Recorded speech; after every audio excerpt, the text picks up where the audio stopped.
Bab 3. Kelompok-kelompok sosial. F. Kelompok-kelompok kecil, small group. Di dalam kelompok-kelompok yang besar, pasti akan timbul kelompok-kelompok yang kecil. Hal itu disebabkan karena manusia mungkin tidak mempunyai kepentingan-kepentingan sama. Manusia memerlukan perlindungan dari rekan-rekannya. Manusia mempunyai kemampuan yang terbatas di dalam pergaulan hidup dan lain sebagainya. Keadaan demikian menyebabkan timbulnya small group yang merupakan wadah daripada orang yang mempunyai kepentingan-kepentingan yang sama. Small group adalah suatu kelompok yang secara teoritis terdiri dari paling sedikit 2 orang, di mana orang-orang saling berhubungan untuk memenuhi tujuan-tujuan tertentu dan yang menganggap hubungan itu sendiri penting baginya. Kelompok-kelompok kecil selalu timbul di dalam kerangka organisasi yang lebih besar dan lebih luas.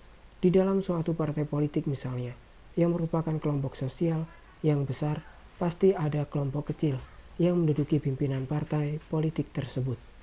Awak sebuah pesawat terbang merupakan juga suatu small group.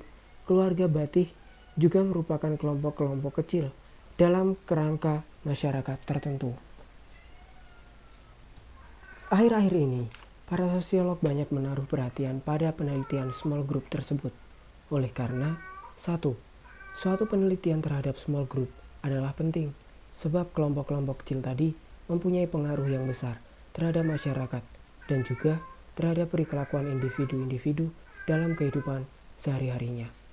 Kelompok kecil di mana seorang individu menjadi anggotanya tidak saja merupakan sumber simpati, cinta, dan perlindungan terhadap dirinya, akan tetapi bahkan dapat merupakan sumber-sumber ketegangan, tekanan maupun kekecewaan.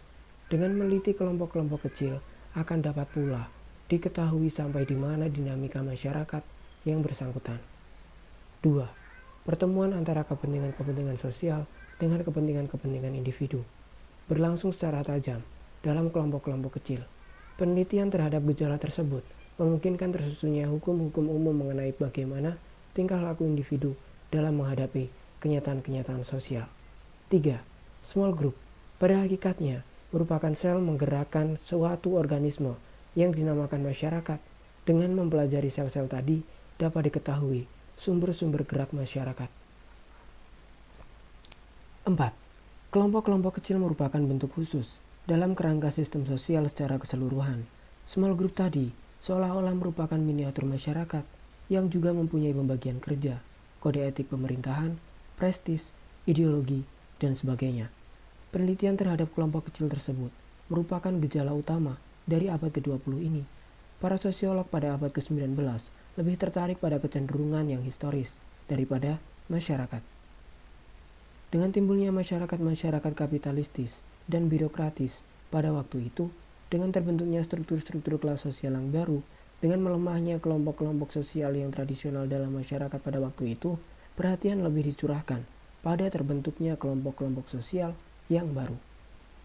Para sosiolog pada waktu itu lebih cenderung untuk mengadakan pembedaan antara individu dengan kelompoknya, seolah-olah individu adalah unsur yang di luar kelompoknya. Di dalam waktu yang singkat, penelitian terhadap small group pada abad ke-20 ini memberikan beberapa keuntungan, antara lain 1. Individu dipandang sebagai bagian dari kelompok sosialnya yang juga merupakan bagian dari masyarakat secara keseluruhan. Suatu contoh adalah para prajurit yang merupakan kesatuan dalam kelompok sosial yang berjuang untuk mempertahankan negaranya. 2.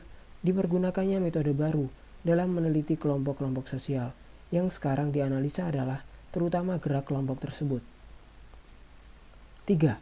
Untuk kepentingan percobaan-percobaan ilmiah, para peneliti tidak lagi semata-mata menyelidiki kelompok-kelompok sosial sebagaimana adanya, tetapi bahkan membentuk kelompok-kelompok tertentu untuk membuktikan kebenaran-kebenaran hipotesanya. 4. Tidak jarang bahwa para peneliti secara langsung ikut serta dalam kehidupan kelompok-kelompok sosial yang diselidikinya untuk memperoleh fakta yang lebih hidup dan lebih dapat dipercayai. 5. Diperolehnya suatu bukti bahwa adanya small group dalam masyarakat merupakan hal yang wajar. Dari penelitian terhadapnya dapat pula diketahui adanya golongan-golongan masyarakat yang kreatif serta berani mengambil inisiatif untuk membedakannya dengan golongan-golongan masyarakat yang berkecenderungan untuk menjauhkan diri dari persoalan-persoalan masyarakat.